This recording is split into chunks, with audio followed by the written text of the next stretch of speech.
much as I enjoy your acting and so forth in this great movie, I was so captured by your voice. Oh, thank you. In this film, do you have to find this voice, or where does that come from? Yeah, I worked with obviously I do a British accent in the movie, so I worked with a dialect coach to, work on the voice. And she also did a lot of breathing exercises with me to help with the accent. And I think it got my voice deeper too, because I'm usually like, in real life, almost annoyingly so. And in the movie, I was listening and I was like, my voice sounds pretty deep. Well, you also did breathing exercise, which brings up another scene in this movie which drove me crazy, because I know how movies are made. They just don't shoot it once and so forth. Right. During the interrogation, there's it's just going on. I mean, did you have to do that all day? Did you hyperventilate? What was going on there? Yeah, I definitely got sort of lightheaded after those scenes because there's so much breathing and intense, intensity going on. Yeah, well, what about like in the processing scene too, though? It seems to be those were the most intense moments where you're at a heightened state most of the film. Do you find those are the toughest ones to do, or are you just putting yourself... those are actually, because they're so intense while you're shooting them, that when you're not shooting them, those are the moments you have to laugh the most and, leave that behind a little bit. So obviously, keeping the concentration, but you have to make it more fun for yourself, or else it could be really traumatic, I think, to do that kind of stuff. I want to ask you about a line in the movie, which I think is a paradox. There's a line in the movie that says, "An artist creates truth by lying." Right.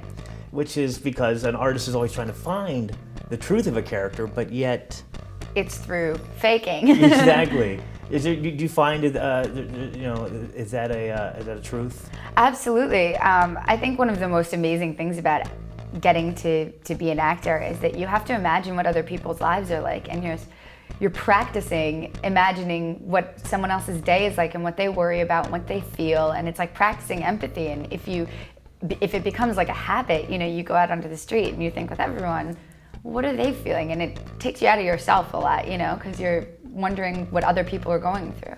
Now, I don't know anything about acting, but I can imagine what it's like and how you prepare for scenes and do things. But to me, it seemed like it would be very difficult to play off of a man in a mask, because you're not feeding off of any expressions. Or, was that the first time you've had to deal with something like this? Yeah, I guess working with blue screen on Star Wars stuff is, you're working off of nothing, but this, I had an amazing actor there, Hugo Weaving, who's so expressive with his voice and with his body that you know who the character is. And also anything I was wondering, like, is he crying, is he smiling?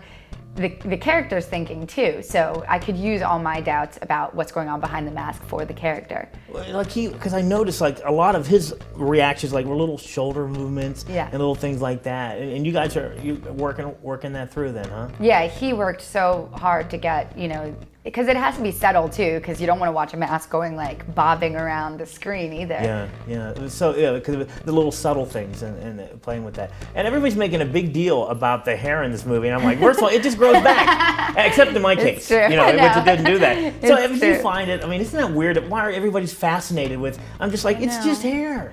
I guess people are. Obviously, hair is such a vanity thing for girls that to shave it off is. Okay.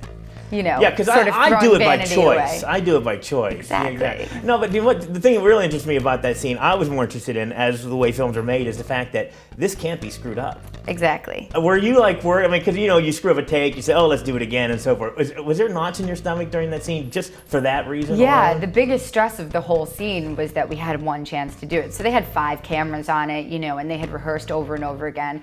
They practiced shaving the head. They had guys from the crew volunteer to get their heads shaven, and obviously I had to make sure that I didn't completely mess up my acting for that scene, because it's really a one-shot deal. Yeah.